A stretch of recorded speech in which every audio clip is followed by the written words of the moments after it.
Hello, dear friends. I would like to share with you a little bit more of a conceptual background and framing for the NVC session that we had the other day. So this will be a little bit more like a lecture looking at what is NVC.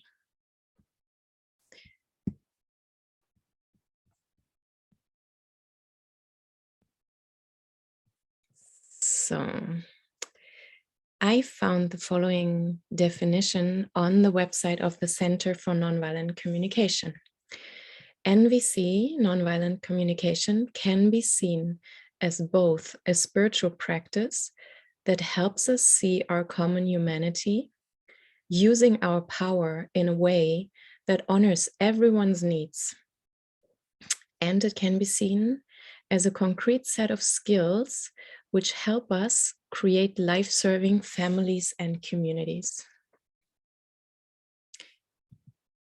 So, what is NVC in my own words? NVC is a humanistic approach. Marshall Rosenberg, the founder, he also learned with Carl Rogers. And NVC is believing that the innate essence of human beings is one of innocence and goodness. NVC also believes that humans seek creative expression and love to collaborate and have joy in contributing to each other's well-being. Therefore, NVC aims at removing any hindrances from living into this full expression of our human potential, to create a world that values, respects, and supports all life, whether that's our economical systems or education system or justice system, healthcare and nature. In all of these systems, NVC would like to co-create a work where everybody's needs matter, a world that works for everyone. And another goal is that we can all live into our interdependency with all of life, that we experience ourselves as part of life. There are some key assumptions in NVC. All human beings share the same needs, also referred to as values, and that needs are underlying everything that we say or do. It's the motivating force.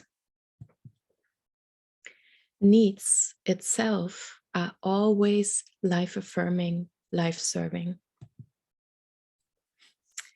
And I think it was Marshall who sometimes said that, like a flower turning to the sun, everything a human being knows how to do is try to meet needs.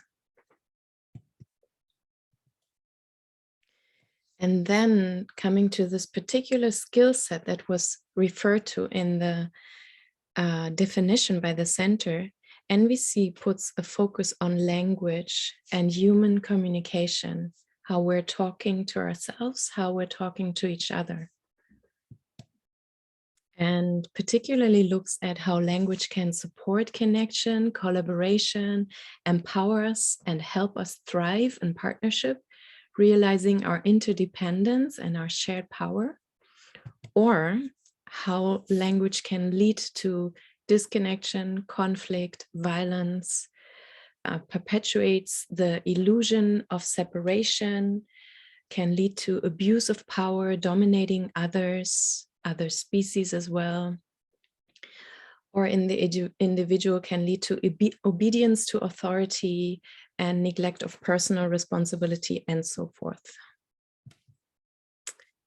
Here again, it is based on the assumption that judgments, blame, criticism, and so forth are tragic expression of our unmet needs, because remember, everything we say and do is motivated by these underlying needs.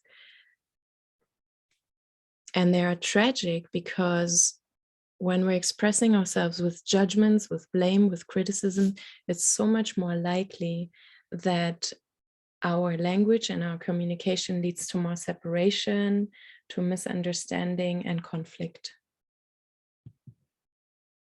So an NVC, Marshall has developed a 4-step communication model that arises from these assumptions, and NVC's aim to help connect compassionately with life-serving needs underlying all expression in order to foster connection. These are the 4 steps. The first step is observation. And with observation, we learn how to distinguish our observation, what we hear or see or take in with our senses, from our evaluation, our judgments about it. The second step is feelings awareness. When I'm observing what I'm observing, how do I feel? And here too, we learn how to distinguish our feelings from feeling words that have already interpretations and evaluation mixed into it.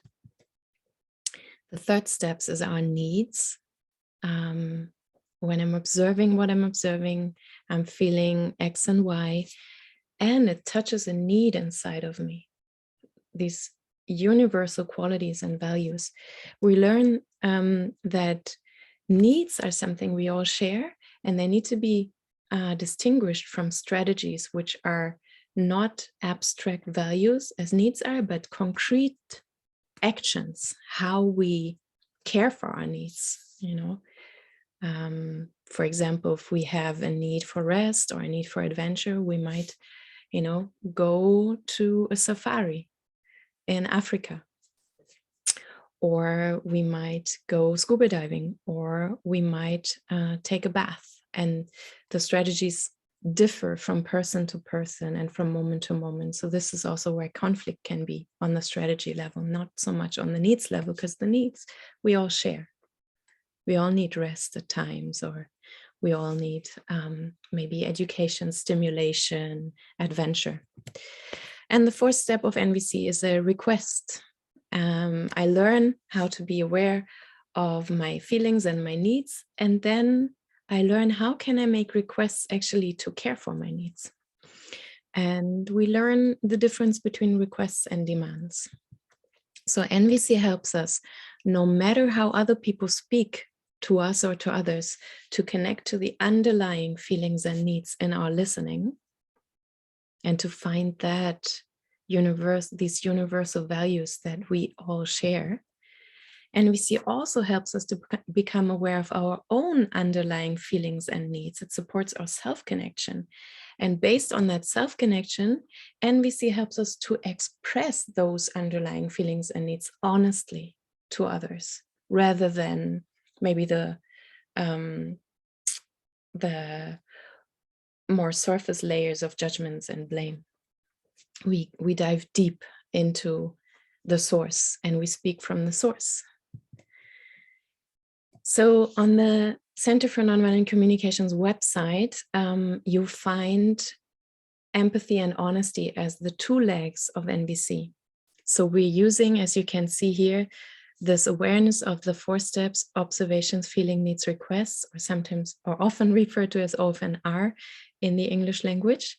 When we're listening to other people, we're kind of listening to what are they referring to, what did they observe, what are they feeling, what are they needing, and maybe do they have a request? So we listen, we tune in that way.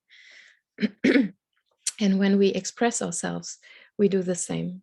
We become aware and clear of what it is that we're reacting to. We're expressing our feelings and needs, and we express possible requests in order to serve those needs. And another graphic that also includes the self-connection is the following one. There is more to see, so don't be too don't look into all the details now, just maybe to see that there's this green line. 1 refers to what's happening inside of us, the inner experience, and then there is above the green line, there's the outer. And the inner is our own self-connection, here called self-empathy, if you look at the fat print on the side. So we become aware of what it is that we are reacting to, any judgments we might have about ourselves, how we're feeling, what we're needing, and what our request might be. That's our inner work, also to transform any reactivity that's there and to first become clear of what it is that's going on inside ourselves. And then we move towards the outer dimension, and there we have choice. We can either speak about our inner experience and express our feelings, our needs, our requests. This would be self-expression. Or we might choose to listen to the other person first. And then we listen to them empathically with our focus on feelings and needs and their requests. And this can all happen verbally and non-verbally. So listening doesn't need us to reflect necessarily things back, feelings and needs back to the other person. We can also listen without saying anything and having our focus and our present attention on the other person's feelings and needs. So NVC describes an inner shift of consciousness. It helps us to develop a needs-based awareness and shift our consciousness away from right or wrong thinking, blame, criticism, denial of self-responsibility, and so forth. And why do we want to do that? So here again, we come back to the assumption that needs are something we all universally share as human beings. And when we hear needs instead of right or wrong thinking and judgments, criticism and blame, there is a higher likelihood that we can connect with the other person, that our heart and our ears stay open, and we might even be touched with compassion,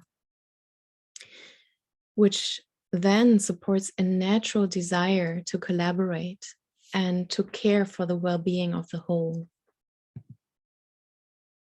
It also inside ourselves helps us to come back to our own power through the inner clarity of what's going on inside of us and what really matters to us, our needs, what is motivating us, what's deeply important to us.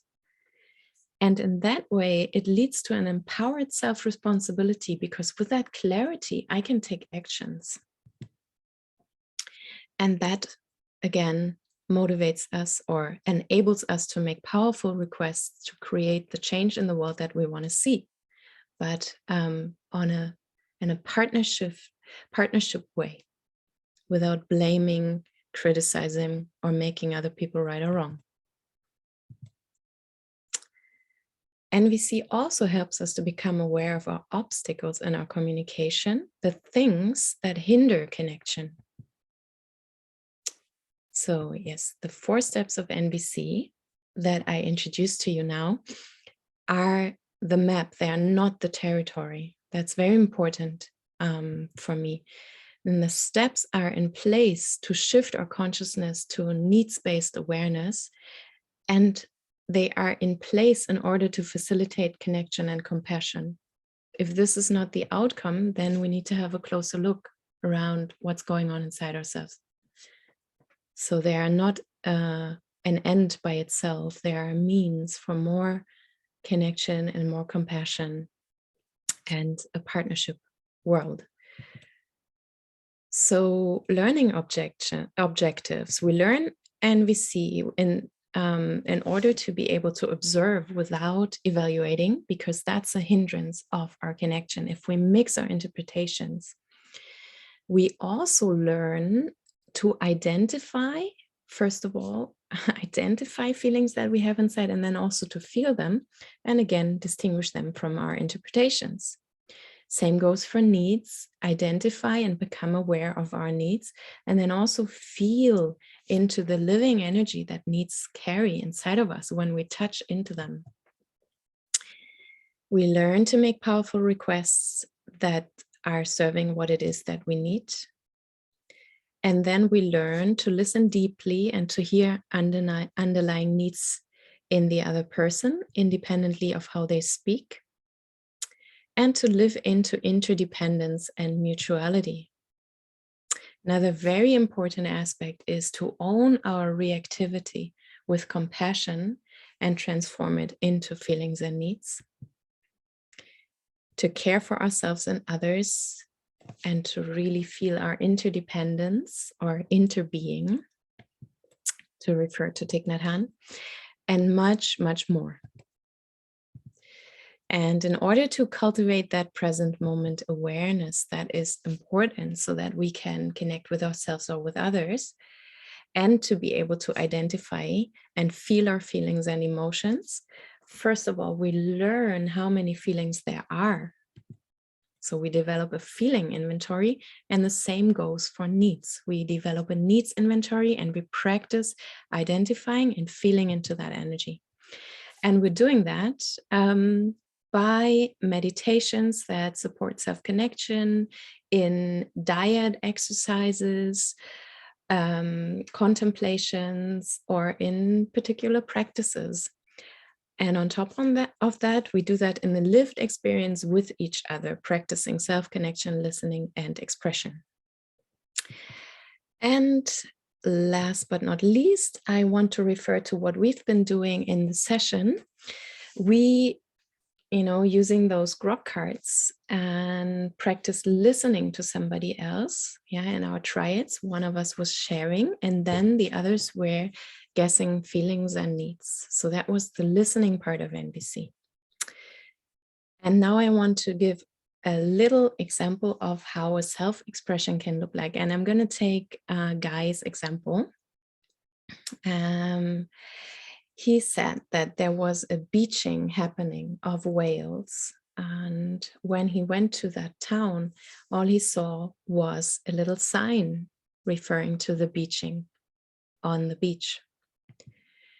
And now let's imagine Guy would be talking to the mayor in town. And you can all now imagine you would be the mayor. And I'm completely making that up. So version A, Guy comes to the mayor, is very upset about everything, and says then something along the lines, "This is so ignorant and disrespectful." Version B, let's take a moment, how you are receiving this message as a mayor. And now in version B, just imagine we're trying, learning, trying to apply the steps of NVC. So Guy could say something along the lines of, when I saw the small sign referring to the beaching of the whales, which is the observation, I feel really heartbroken feelings, because I so want to raise awareness about the fragility of life, and I so want to honor those whales by mourning them collectively. These are the needs. And now a request stemming from those needs to the mayor. Are you open to support me organizing a public event to remember what happened and to raise awareness about the importance of our sea life? Voila. So I hope this gave you a little taste and a little bit more of a framing of what it is that we're doing with NVC. All right. Thank you for your attention and your presence, and hope to see you somewhere soon on this lovely planet. Bye-bye.